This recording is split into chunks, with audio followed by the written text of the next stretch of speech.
Ayan po si Grace. Nagka-tantrums na naman. So, ayan po siya. Ganyan po siya pag nagka-tantrums. So, ngayon, madali naman po siyang pakalmahin. Actually, kausapin mo lang siya. Sabihin mo lang kung ano yung gusto niya. Ganun lang po. So, mabait naman po to si Ate Grace. Ate Grace, say hi. Ay, wag. Say hi lang, say hi. Say hi. Pupunta tayo sa SM na? Na? Oo, yay. Mabait ka na? Oo.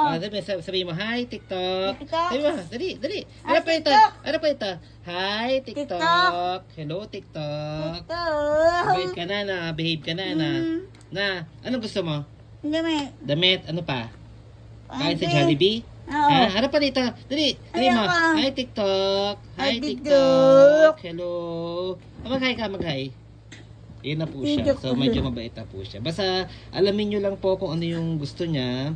So, may mga special child na kapatid o kakilala. So, ganyan talaga siya. So, kailangan maging patient po tayo sa kanila dahil, syempre, hindi nila naintindihan yung sitwasyon. Pero, kailangan mo silang kausapin at pakalmahin. Yun lang po. So, yun. Hello, Grace!